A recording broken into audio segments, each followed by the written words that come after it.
Hi, everyone. Welcome back to our second go around at the STEP workshop, which will be for the next 7 weeks after tonight. Tonight, we are doing steps 1 and 2.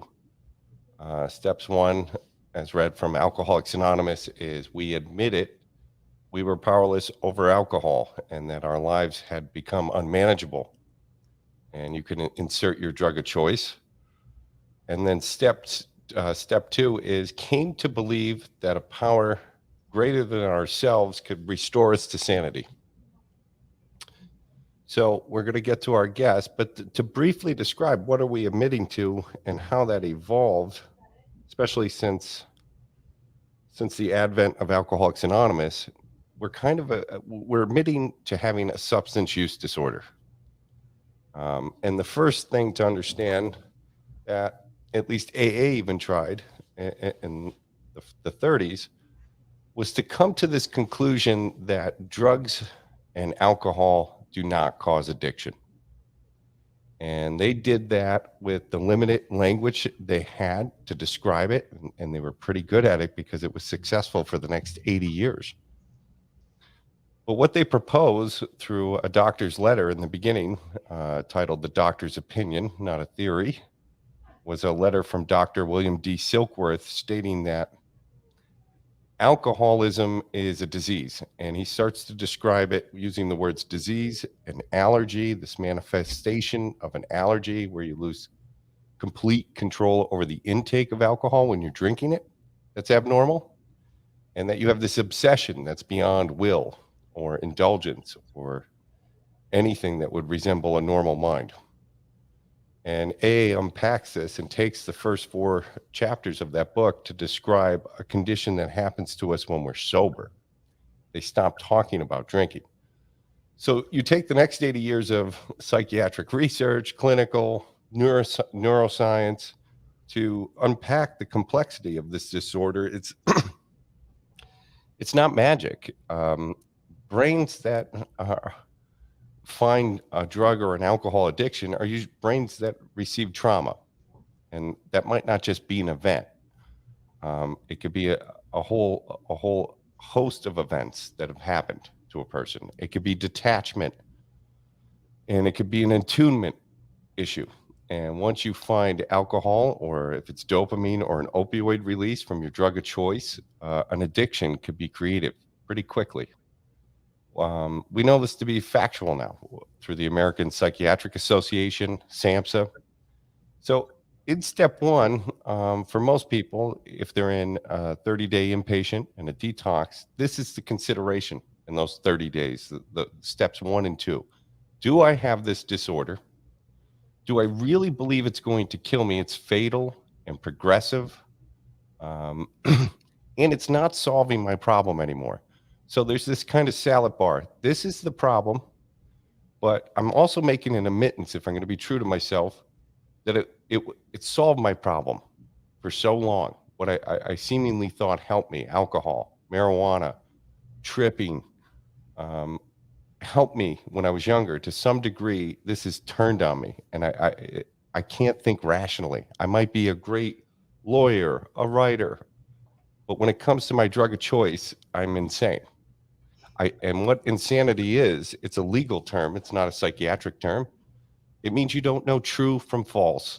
And AA took that specifically to be the first description of an alcoholic in their pages. Unlike most people, the alcoholic doesn't know true from false. And this is true with our drug of choice. And we're going to come to terms with this in steps 1 and 2. Do I have this disorder? And can I believe I could recover from it? And coming to believe might be joining a 12-step community, an NA, AA. I'm not claiming these are the only pathways to recovery. They're ones that work for me. And we find that with our alumni, being that we're a 12-step based principled community and institution.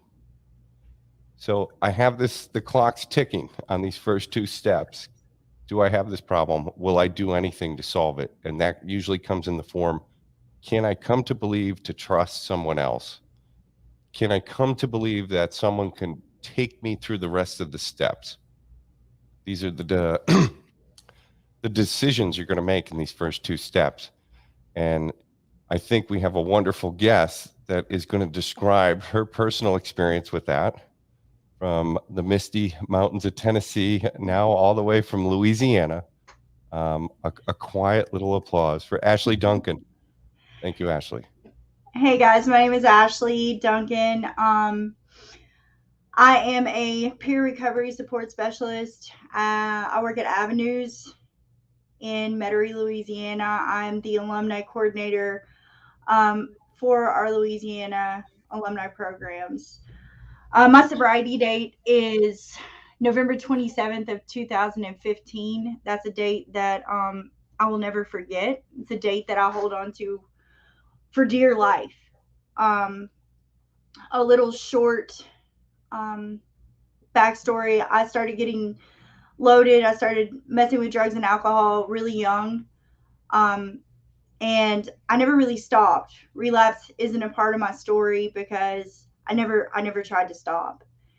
Um, I had to be removed from society completely to um, to get an idea of what sobriety looked like. Um, I am, like Joe said, from Tennessee. I came to New Orleans um, to continue my sobriety, to stay sober. And people are like, "Why did you go to New Orleans?" The great thing about it is, anytime you have an abundance of a substance in an area, you're also going to have a beautiful recovery community, and that's been true um, since I've gotten here. I I got sober through our criminal justice system. Uh, I was arrested and removed from society long enough to get enough clarity to realize that I wanted something different for myself. And really, that's where my journey began. I got a taste of what it felt like to help people and what it felt like to be sober. And for me, finding freedom within those walls, I knew the world was my oyster at that point. If I could find happiness and freedom behind the walls of a jail, then anything anything was possible. I I didn't work my first step. My story's a little different. I didn't work my first step until I had some sobriety under my belt. And for me personally, step one is my favorite step because it's for me it was a two-part step. One, has my life become unmanageable? What areas has my life become unmanageable? For me, it was everything: finances, relationships, motherhood.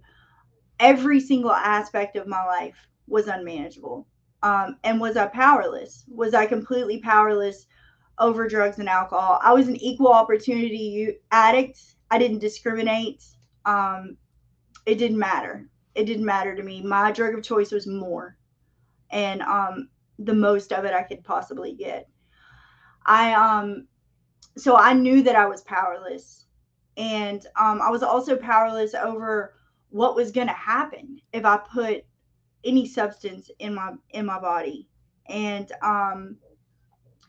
so step one was vital for me, and I tell the patients and I tell my alumni all the time, hey guys, step one is literally the only one you have to work perfectly. That's it. Step one. It's okay if you messed up on your fourth step. It's okay if you don't make all your amends when you're supposed to. It's step one. That is the move. Because if we admit defeat and we admit that we're powerless and that our lives are unmanageable, then you know we can start from there. It was funny. I was talking to a friend before I came on here, and I was like, "Hey, do you want to give me any wisdom about a first step?" And he's like, "Yeah, I can do this really really quickly." I can't. And step two can be summed up as he can. And I thought that was really funny because it pretty much sums it up. Like, I can't do this. I can't continue my life going the way that I'm going. It is completely unmanageable. and I am unable to can.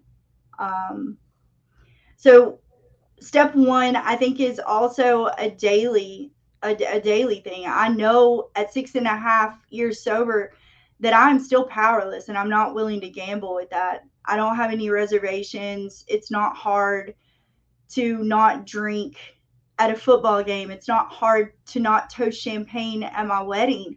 Like, that wasn't a hard decision for me because I know very quickly my life will become unmanageable, and I'm powerless over what happens next.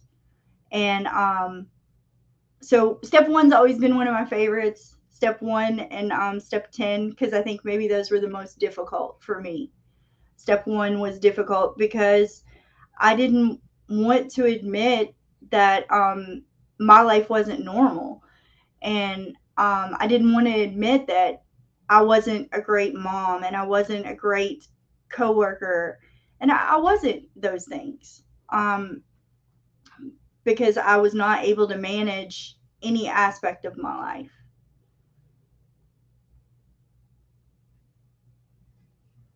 Joe? Hi, Ashley. That was beautiful. And I think you summed it up pretty simply, and to look at what's right in front of you. I can't. And it's a humbling experience. The first admittance. I mean, if I could, I would have accomplished it already.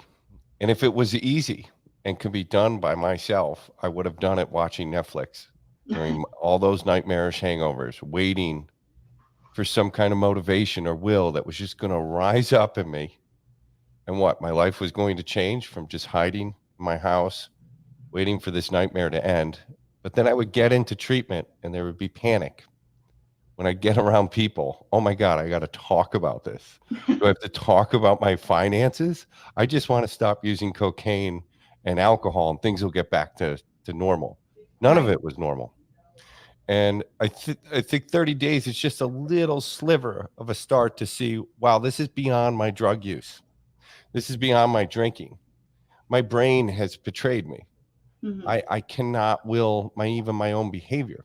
It's like an unsaddled horse and there's no bridle and I'm going 1,000 miles an hour and I cannot get off it. And that's me when I'm sober. Like that's Right. my mind when I'm Right. sober. So the desperation from that type of mind, I heard you speak to it. I relate deeply. And to take that pivot, if I could start to this act of humility comes from talking to someone. And I think people of our types, addicts and alcoholics, are easy. We can easily talk to someone on the level that I'm in treatment with. You know, I might be on the fence of trusting a clinician, and but when I if I reach out to the guy I'm eating lunch with, it could begin right there. That's where Absolutely. sobriety begins. So I relate to that deeply, and that's the simplicity of step one. Now they say you practice it every day. Of course, it's this humility that I've had a position in my life that almost killed me. So things are gravy from this point. That's the beauty of step one, staying with you.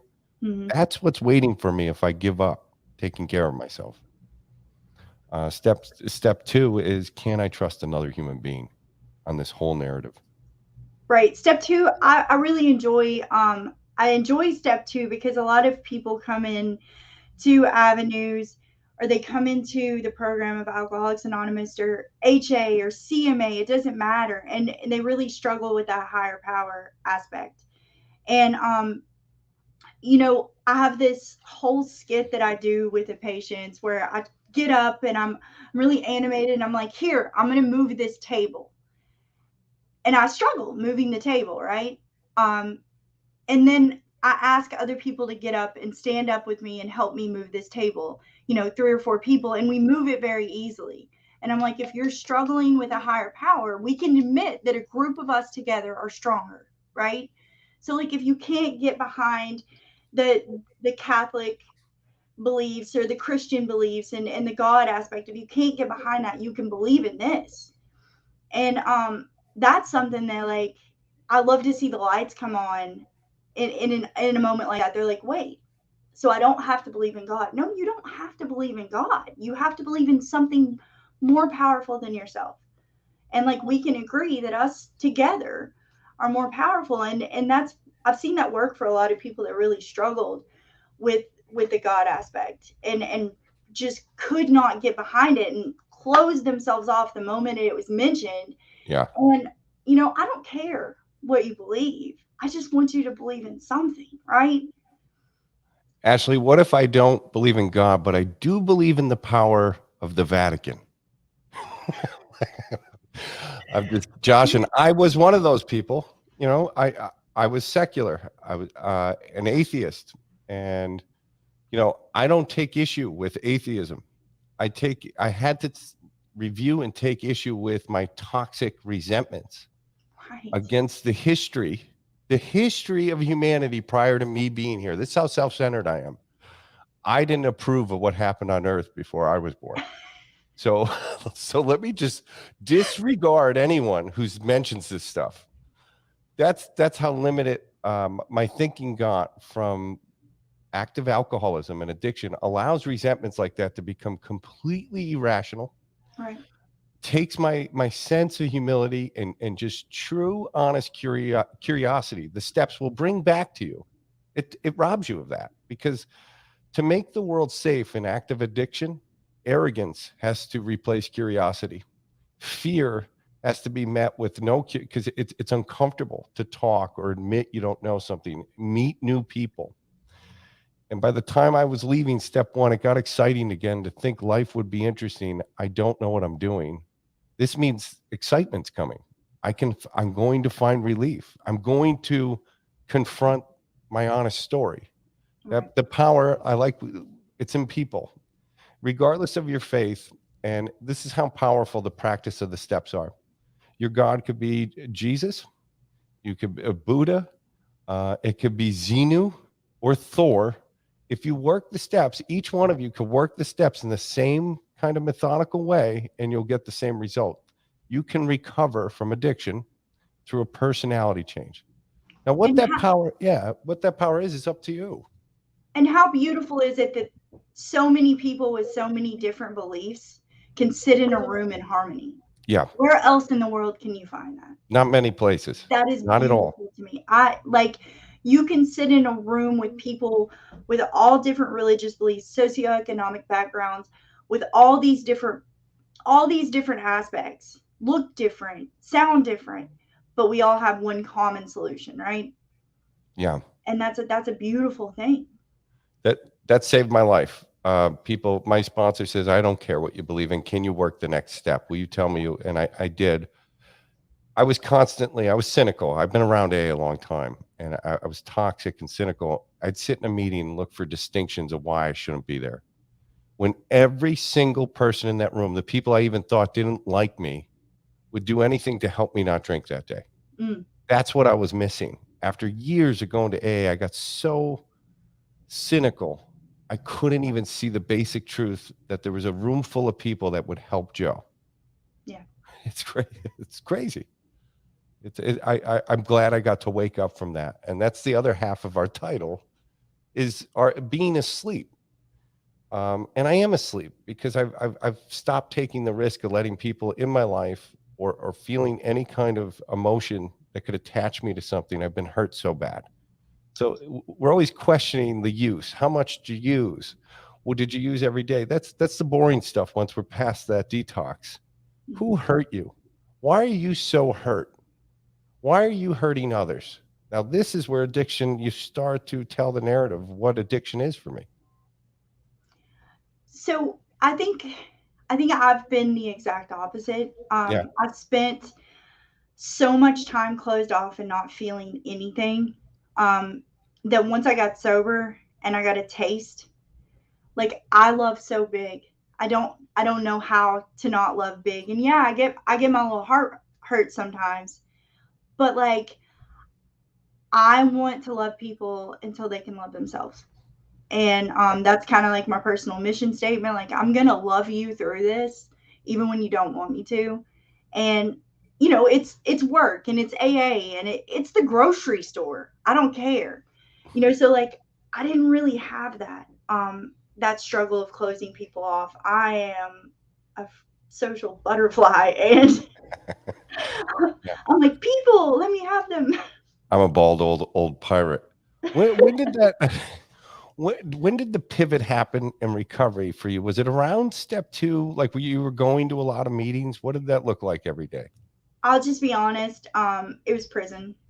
Yeah. Um, it was prison for me. I There were women in there that needed help, and I was in a position where I could at least speak life over them or help them study or help them read. And so getting a taste of helping another woman, um, it set something off in me, and I've been nonstop since then. You know, um, when I got out and I did start working the steps, I drug my feet for a while on Yeah. 4, Yeah. and It's common. and I'm lucky that I got a sponsor that was like, no, we're not doing this.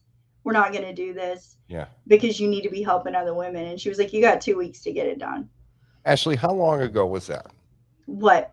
Like that experience of the first step. How many years ago was it? Um,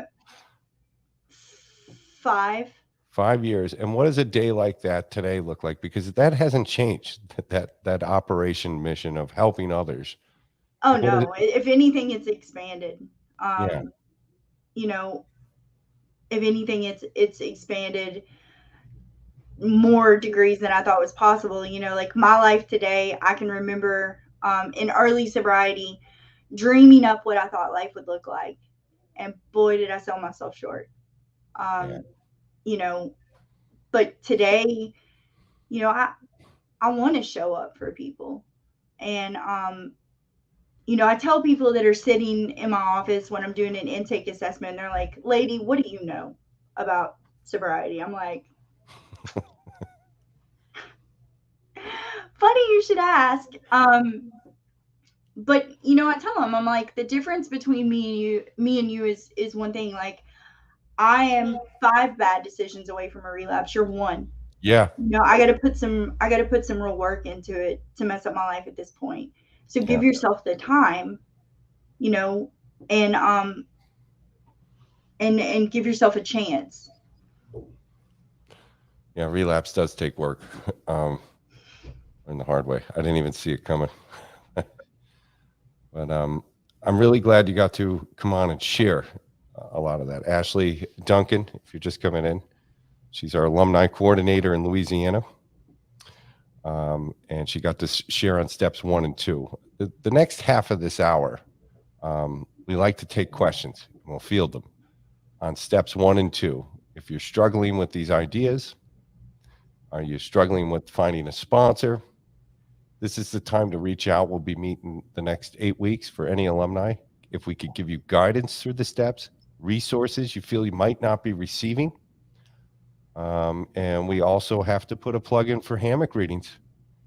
And if you're not getting daily hammock readings, it's a nice way to start your day with an intention, especially if you're driving. You can get it on Alexa, and it's a daily reading. And we mix it up from just for today with NA, AA daily reflections, poetry on Fridays from our executive director at Lake Ariel, Akiva Stern. Sometimes there'll be romantic poems in there from Rumi. It's just a nice way to ground the day with an intention to be considerate for others. Well, let's see if we have any questions, Ashley, out there. I'm going to field through a couple of them. Hi, Dalton. Hey, Dalton. Your crew's here. They have a tendency to show up. Louisiana's awesome. You guys seem like a tight community. We're more than a community, Joe. We're Yeah. a family. And I'm just super grateful to get to be a part of it. Um, to watch them grow and watch them celebrate those little victories up to the big victories. And our alumni program, man, just watch out. Hey, Peter. Okay, we got a question, Ashley. I'll read it to you from Lisa. If you can't believe in anything else, believe in yourself and others that want sobriety for you as much as you need it for yourself. Oh, well, thank you, Lisa. There's a man, Russ, The trying to find the plug. questions, just clicking down. So, okay, I'll prompt some questions Yeah, if people aren't having or don't have any questions. Um, what about some higher power struggles? What have those looked like? How have you worked through those, or what questions do you have about a higher power? I'm glad you asked me, Ashley. I have a lot. Yeah, that could take up a whole meeting, and it's usually I feel grateful to be from Scranton. A's kind of strong here, and that could take an hour of a question. But people are kind, and very open to that idea when I'm at meetings around here. Avenues Angel. Um, the interesting thing about Alcoholics Anonymous when it comes to the power greater than yourselves, that there are things that aren't confusing. And I could hear sometimes confusion of people. I don't know what God's will is. That might be true if you're Judeo-Christian, you have this idea. But if you read the book or like the narrative in Narcotics Anonymous, his will's set out, or the idea of will. It's not God or the idea of the power greater than yourselves. This will that we want to take on is helping others. And it's clear. It's not for interpretation.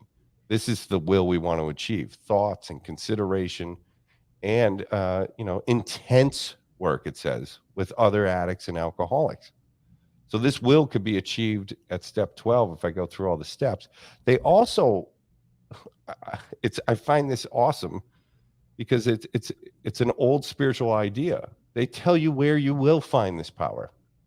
They do not hedge that at all. Right. They tell you exactly where you'll find the power. You'll find that great reality, they capitalize it, deep within you. So if this divinity, this power, this immersive, this authentic self that's never been able to be me because of an ego, trauma, addiction, this starts to awake. This is the spiritual awakening. Your real personality is waking up. And what would a real balanced personality want being a mammal? Love and kindness to others. So Right. if that's in me, it's in the guy that's helping me get to this position. It's going to be in the people that I find are hurt or angry at meetings or hard to tolerate. They have to find that in them. I know that's in them. And it really creates an open idea of tolerance, that we don't look at each other with smug ideas or upset. We're sick and we can help other people once we've recovered for this. I don't see any. Oof. We got a shy audience tonight. Uh-uh. Hey, Sean. Shane. So, um, bouncing off what you said, Joe, I kind of look at it like this. I got plucked out of the situation, I got cleaned off and I got sent right back. Yeah. And I love that. If I had to walk through all those years of pain and all those years of addiction to help people, like, worth it. Yeah. 100% worth it. Now it's worth it. You made it. Absolutely. And Yeah. I'm going back and bringing people with me. Yeah. Oh, we got it. Peter. Hi, Peter. It's good to see you, man. I'm having issues staying connected. And I get good clean time, then I relapse for a day or two, and I'll stop and get more good time. But it's a cycle. I can't find the motivation to stay involved with AA. So maybe AA isn't your scene. Try something else. Try another A. Um, you know, there's I don't know you, Peter. I don't know if you're a part of alumni, but, like, get connected there. I see amazing things happen. We have people that come to our meeting that don't go to AA. Like, I really don't care as long as you're connected. You're connected with something. And take a look at step one again. Yeah, and it's a complexity. Sometimes in fundamentalist AA, you'd be dressed down. That's not this time. But what you're seeing is a pattern towards longer sobriety if you make the commitment, and that's a small window because you could easily go back to daily use. But I had the good fortune to meet Pete.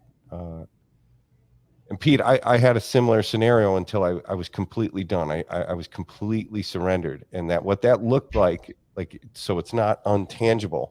It was going to 2 meetings a day, regardless of how I felt or how tired I was. I could get to 2 meetings. The rest of my day might be a disaster, but I'll just call this early sobriety. And if I didn't share, very few people reach out to you, especially in the city or Long Island or Staten Island. Start announcing that you're in the room. Take the risk. What's the worst that's going to happen? You relapse. And this is how you'll feel through steps 1 and 2. And before you know it, if you could get 3 or 4 months, you might have to buy a notebook and a pen and start writing an inventory. But if you need anything, you could always reach out to us at Lake Ariel, Pete. There's nothing I wouldn't do. Hi, Jay. I don't have a God of my understanding. I have a God of my misunderstanding. I agree. Because better people than me have tried to explain God and failed. So I don't claim to understand. I don't worry about trying to know who or what God is. I simply put my trust in a power greater than myself, and it's worked so far. I like that sentiment, Jay, and that's I have a lot of gods I do understand, but they weren't the gods that were going to be part of my recovery by any means. And I think you have a great message there for a growing number of people that are secular and sometimes don't feel comfortable wanting to unpack that in an A meeting because it might come off as hostile or a troublemaker or you haven't surrendered. And it's duty of most secular people like us to that's the guy I should be talking to after the meeting. I get you, man. It's okay. You could work the steps. Just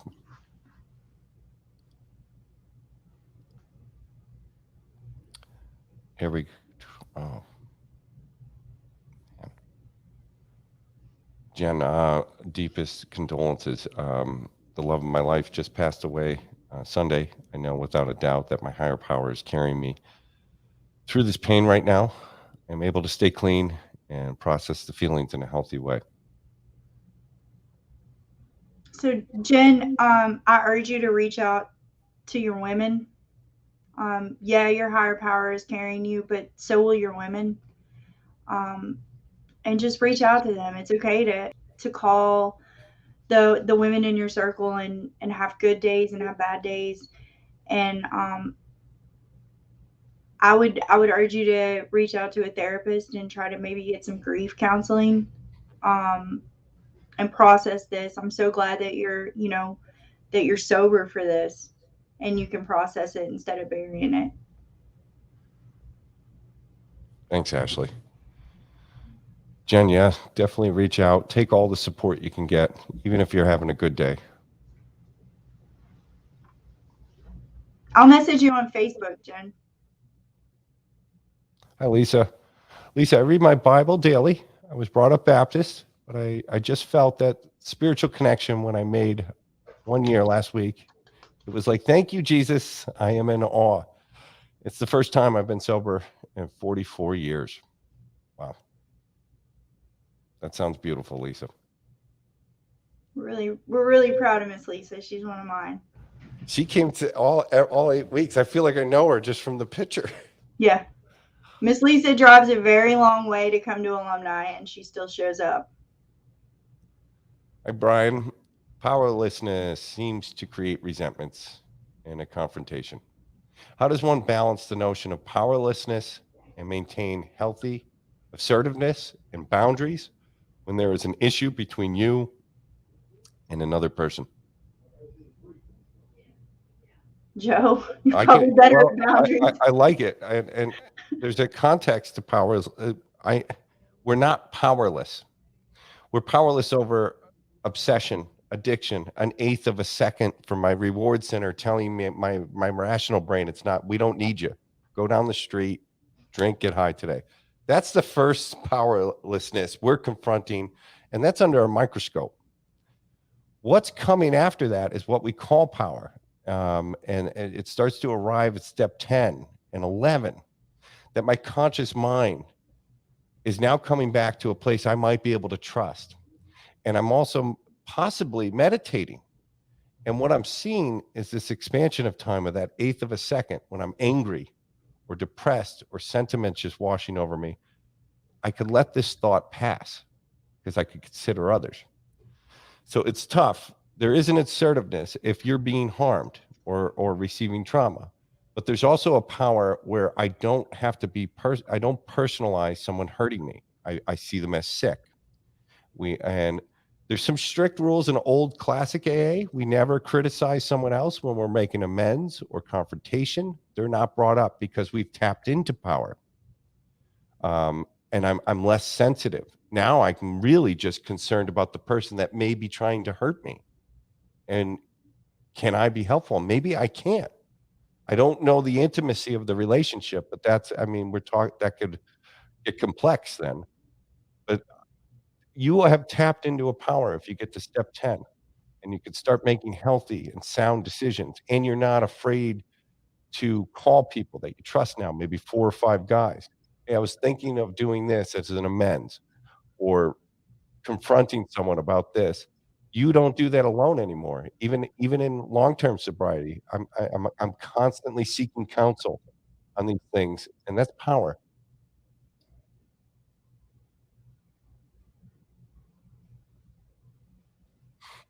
Oh, that's good to hear. Thanks, Jen. Eco. Words can't explain how much this woman means to me. I can't tell you how many times she has picked me up, saved my life. Ashley is the true definition of what AA is. Thank you. Love you. Wow.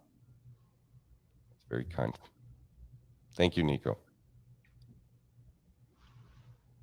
Trying not to cry on TV.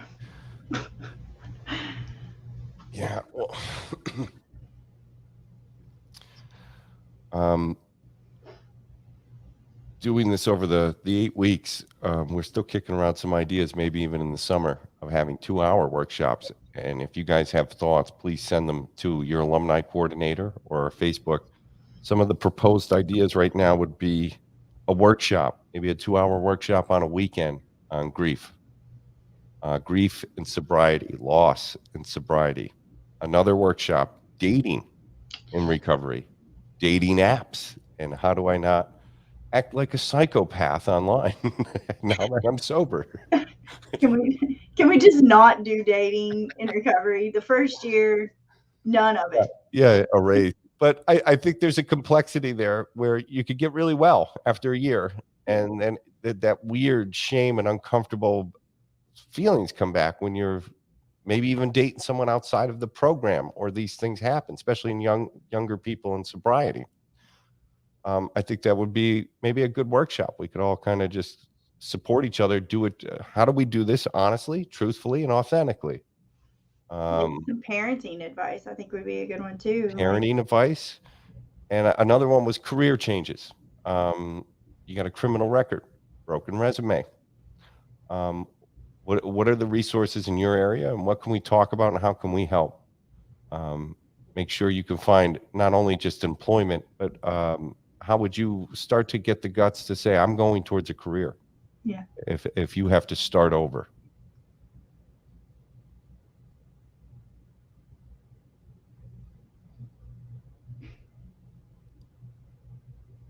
Hey, Pat.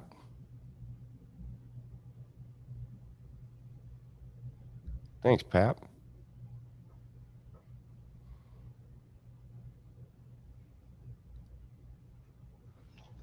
Nick Soriano. This woman has enhanced my life in so many ways. I thank God every day for watching her grow up and help so many people. Is an honor to be a part of. Wow.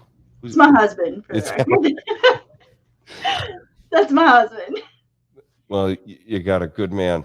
That's Full great. disclosure, a lot of this stuff I tell my patients and alumni I steal from him because he's in the program. So Nick, you have to come back on with like 6 other profiles and just and just keep saying, what can Please I don't. say about Ashley? So hot. That's great. Yes, all of those are great suggestions. Common struggles in the first year. Thanks, Leslie. Thanks for coming on. Akiva, Joe Van Wee. You know, Alcoholics Anonymous, right? And I'm not into not, but for about 25 years of going in and out of meetings, everyone said my full name. You're I wasn't fully Joe covered. V. Everyone's like, "There's Joe Van Wee." Like, what are you? I just walked in here. Joe Van Wee is the admission of powerlessness dependent upon sharing that with others repeatedly. I'm finding that I can admit to powerlessness to myself in some areas, but it doesn't seem to carry the punch of a proper first step. And I'm wondering how much of this group share playing is a role in that. I think it's enormous. I've heard modern sentiments. Don't call yourself an alcoholic and an addict. I've seen like weird infomercials of whatever new recovery, and I was curious. I was looking at it, but I think what you're not doing is acknowledging the alcoholic did not disappear. Like, hi, I'm Joe. I'm an alcoholic. There's a werewolf in there waiting for me to not take care of trauma, resentment, uncomfortable, depression, not making amends, and letting mood swings and my grosser handicaps maybe take half a day away, not apologize to my wife right away, wait 3 days until she's like, this is crazy. This is addiction. So when I go and I say I'm an alcoholic and I'm an addict, I think there's a humility, and it sounds like noise after a while, but once in a while, if you do it enough, there's a repetition happening. I'm acknowledging that condition. That condition won't go away if I don't take care of myself. I was sober 14 years, and I relapsed, and it took work. I'm glad you mentioned that, Ashley. It took a couple years of bad behavior, unreconciled behavior that turned inward to self-centeredness and self-pity and resentment. And the story started again that I'm a victim of some universe plotting against me. Only if the yada yada. And then shame kind of showed back up and back of my spine when I'd be out. And it wasn't long where I thought maybe I could drink. Maybe I was just mentally ill when I was younger. I wasn't drinking the right way. So I find that from my personal experience, the admittance of that is a humility. It's part of the identity I want. I've overcome this through the help of others. Their power helped me, and now I'm obliged to carry this on to someone else. Yeah, I can remember when I had that shift, Joe, from victim.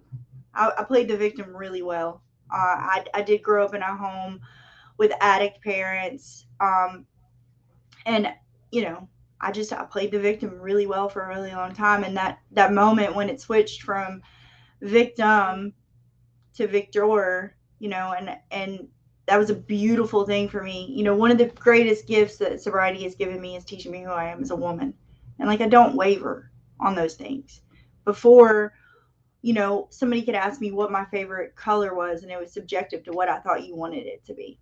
Yeah. And like, to know who I am today and not be a victim and take responsibility for my actions and in my past is a beautiful thing. It's a beautiful thing.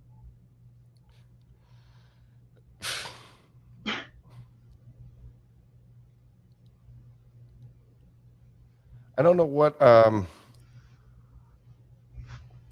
it is about the condition of, especially an active addiction, where this narrative just overwhelms me. I can't even challenge it where I'm the victim. Right. I've caused all this mayhem in my life, but only if someone else did something else, it would have all changed. Or it's this inability to take responsibility over what a crisis my mind's in. And the only relief, especially if you get to late stage addiction, is why wouldn't you drink? It's a constant panic up there in your mind. I don't want to feel that way again. And that's a fine line. I think you see transition of steps 4, 5, 6, and 7 for certain people, with trauma. They're not saying you're taking ownership over your life. You may have been the victim. You're the victim of a birth. You're born into a world that's bizarre, and you emerge in this maybe with some hurt feelings that could cause this condition.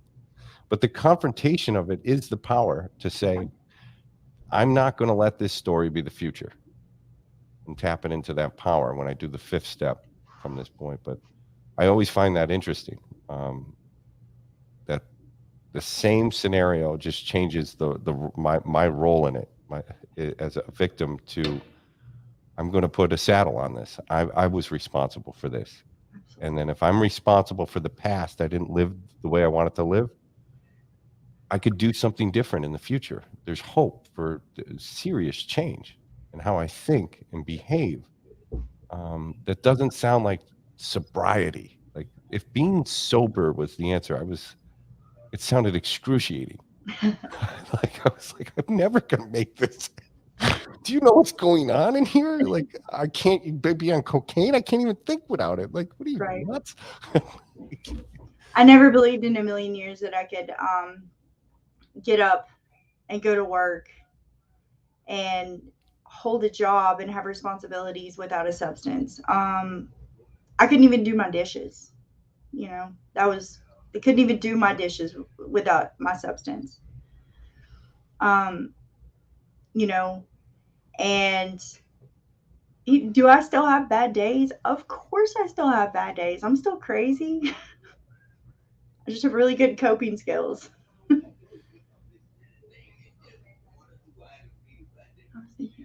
Thanks, Akiva. Yeah, I do for me. I think it works for me. It works for the people that help me get sober, kind of cut from the same cloth. And I don't find it defeating to say I'm an alcoholic. It's acknowledging that there's a part of me that will self-destruct if I don't nourish the fourth dimensional and existential parts of me. I need meaning. And that saying I'm an alcoholic, I think that's what it feels like today when I say it. I am an alcoholic. Thanks for bringing that up. Ashley, yes, girl, that's one of my favorite parts of sobriety. Ashley, you came with a crew. You guys, you have a flourishing. Hello, my people. Hi, Brooke. Hi, Nick. Ah!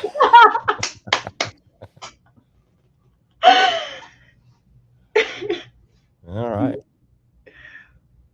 Oh, Logan, I'm so glad you're on here.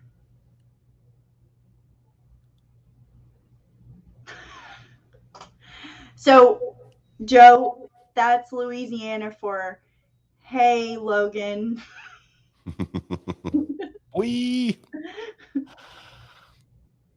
So I think if we can, we start to organize these ideas of what happened over the last hour. I think avenues, I know you guys do. I know Lake Ariel and PHP Bucks really has a clear definition of substance use disorder, of drugs, alcohol, heroin, crystal meth. Drugs and alcohol don't cause the condition. It may seem that way, but they're a failed solution to a much deeper problem, causes and conditions. So I'm admitting I have this. It's progressive.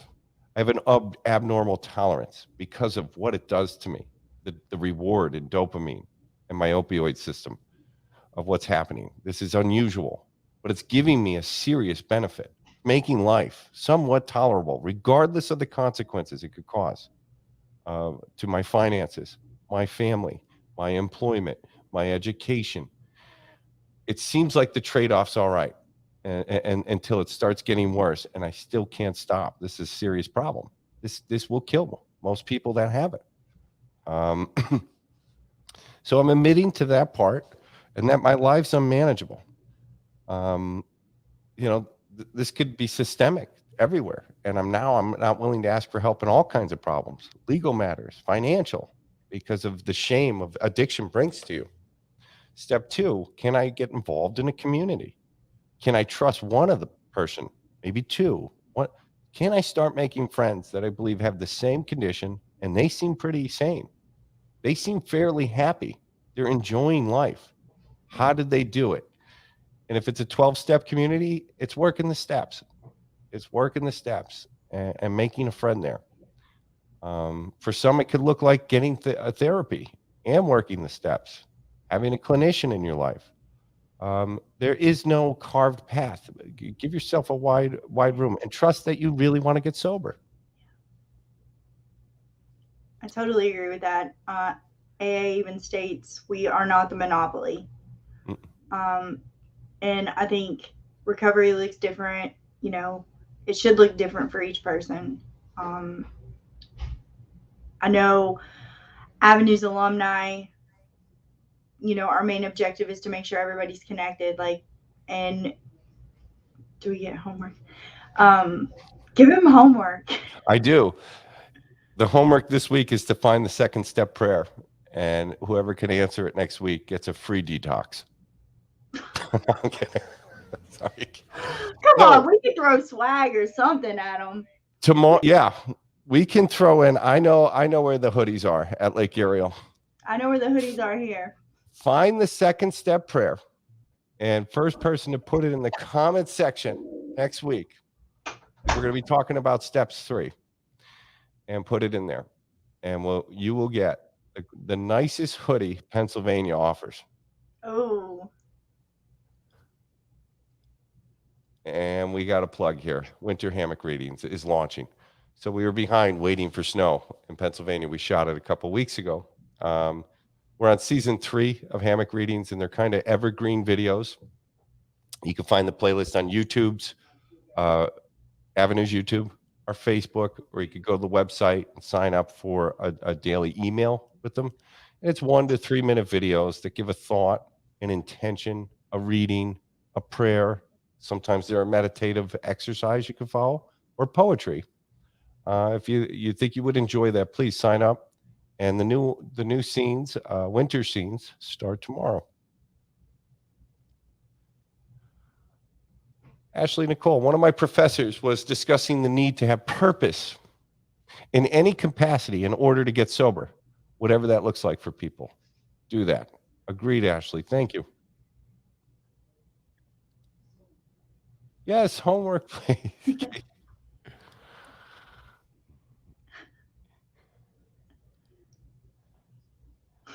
Peace. It'll fit you. I think you asked me for an extra large, or when you were asking me for a sweatshirt, it took me a week to get it down in the IT room and finally get the right one. Wait. Pete, it's really good to see you, ma'am. I'm glad you're on here. uh-oh. Uh-oh. Extra swag. So, Brooke, parting ideas for alumni. Here. I want to thank you for coming on. It wasn't that bad, right? What, me? Yeah. No, it wasn't that bad at all. Yeah. I cannot wait to pick up my phone because it's been buzzing the whole time. Yeah. And read what. No, but it wasn't bad at all. I mean, you take ego out of it, it's no big deal. Yeah. So it was fun. I will say, if you haven't went and liked the main Avenues Find Your Way homepage and followed, please do that. Very important to go do that.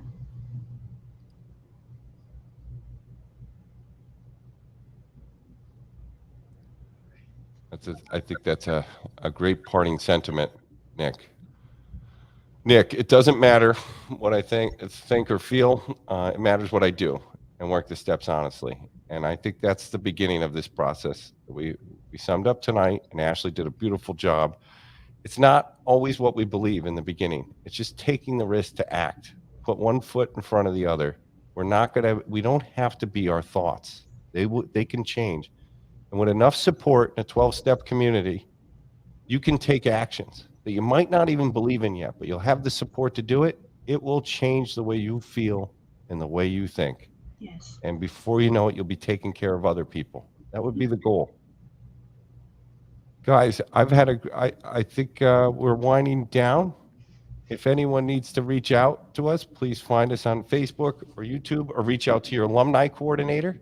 Next week, we're going to do step 3. We have another special guest that is coming from, I believe, New Hampshire.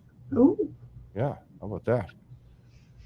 Guys, it's great seeing you, and we're glad you all came tonight. Talk to you next week. Ashley, thank you again. Thanks.